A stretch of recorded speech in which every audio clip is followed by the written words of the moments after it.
सबसे पहले मैं बता दूं कि वाटर रिचार्ज जिसको बोलते हैं जल पुनर्भरण, जैसे कि आप भूमिगत जल को पुनर्भरण कर सकते हैं या कोई भी जो पानी है आपका जो वेस्ट जा रहा है, बर्बाद हो रहा है, उसको अगर आप संचित करना चाहते हैं तो उसके बहुत सारे तरीके होते हैं जो हमारे किसान भाई भी कर सकते हैं। कई एरिया में किसान जानकारी के अभाव में पूरे साल के दौरान ऐसी फसलें लेते हैं जिसमें सिंचाई जल अधिक लगता है, इसलिए फसल चक्र का ध्यान रखें और फसल चक्र में दलहनी फसलों को जरूर शामिल करें। बरसात से पहले खेतों में मेड़बंदी करें जिससे खेत का पानी खेत में रहे। प्रयास करें कि खेतों में अधिक से अधिक कंपोस्ट खाद का प्रयोग हो। ऐसा करने से फसलों में सिंचाई का अंतर बढ़ जाता है। आप खेत में सबसे निचली जगह पर तालाब बनवा सकते हैं। ढलानों पर छोटे छोटे गड्ढों का निर्माण करवा सकते हैं जिससे बरसात का पानी इकट्ठा हो सके। ऐसा करने से भूमि का जलस्तर बढ़ता है और यदि बड़ा तालाब है तो सिंचाई के लिए भी उसका प्रयोग कर सकते हैं। 1 एकड़ या इससे अधिक एरिया में तालाब निर्माण के लिए शासन द्वारा अनुदान भी देय है।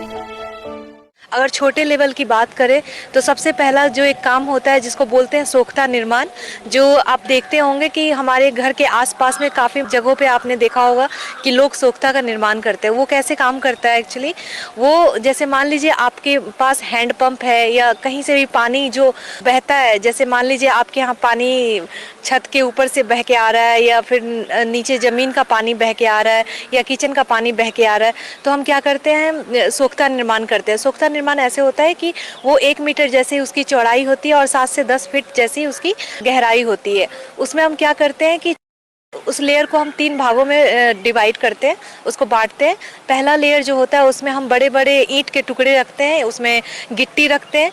फिर उसके बाद हम क्या करते हैं, उसमें ग्रेवल रखते हैं। ग्रेवल मतलब आपका जो बड़ा बड़ा जो बोलते हैं जो पथरीला बोल्डर जैसे होते हैं उसको रखते हैं। और उसके बाद हम क्या करते हैं, एक लेयर हम बालू का रखते हैं। इससे क्या होता है, जब भी पानी अगर आपका उससे बह के अगर नीचे की तरफ जाता है तो आपका पानी साफ होता हुआ चला जाता है। लेकिन इसमें ध्यान रखना है, ये नाली का गंदा पानी नहीं होना चाहिए, क्योंकि ये गंदा पानी होने से आपकी ज़मीन के नीचे का जो पानी है उसको वो खराब कर सकता है, संक्रमित कर सकता है। तो पहला ये सोख्ता निर्माण होता है। दूसरा जो होता है, जो हम कृषकों को बोलते भी हैं कि अगर आपके पास 10 एकड़ की ज़मीन है तो ऐसा बोला जाता है कि कम से कम 1/10वां हिस्सा, जैसे 1 एकड़, आप उसको जल को संचय करने के लिए बनाइए।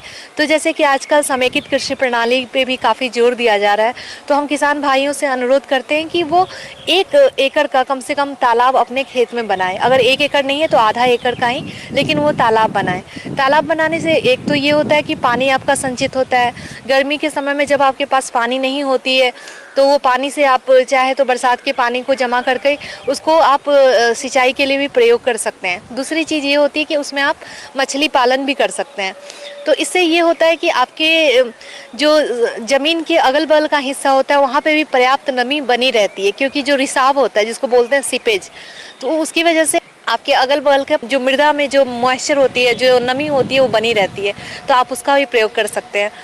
उसके बाद एक और तरीका होता है जो हम अपने घरों में प्रयोग में ला सकते हैं, जैसे कि आप वर्षा जल संरक्षण होता है जिसको बोलते हैं रूफ टॉप वाटर हार्वेस्टिंग, मतलब छत का जो पानी होता है उसको आप संचित कर सकते हैं। तो छत के पानी को कैसे संचित करना है, ये बहुत ही आसान तरीका है। मान लीजिए आपका घर अगर छप्पर वाला है या फिर आपका छत वाला घर है, तो आप क्या कर सकते हैं, उस पानी का एक मुहाना आप रखिए, आप उसका एक ही आउटलेट पॉइंट रखिए, उसको पाइप से जोड़ते हुए उसको सोख्ता में पहुंचाना है बस। और सोख्ता का बस वही विधि है, 3 लेयर हमें बनानी होती है जिसमें ईंट के बड़े बड़े टुकड़े होते हैं, गिट्टी होते हैं। फिर उसके बाद आप छोटे छोटे टुकड़े रखें, उसमें चारकोल भी रख सकते हैं, कोको पिट भी रख सकते हैं, नारियल का जो आप बोलते हैं कोको, वो रख सकते हैं। उसके बाद उसमें आप सैंड का एक लेयर, बालू का लेयर रख सकते हैं। सिंपली उसमें पाइप आपको अंदर की तरफ डालना है। तो इससे क्या होता है कि वो बहुत स्वच्छ जल होता है, इसको आप स्टोर कर सकते हैं।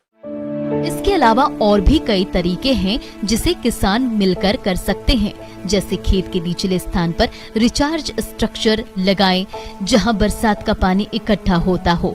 पुराने कुएं और नलकूपों को बरसात से पहले रिचार्ज करने की तकनीकों को अपना ले, जिससे भूमि का जलस्तर बढ़े और नलकूपों से भरपूर पानी आए।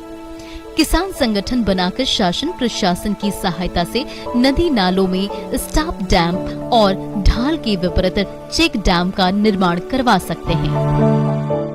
तो ये सारी विधियां हैं जो एक किसान अपना के अपने अगल बगल के वातावरण में पानी को संचित कर सकता है और अनावश्यक जल जमाव से भी बच सकता है। धन्यवाद।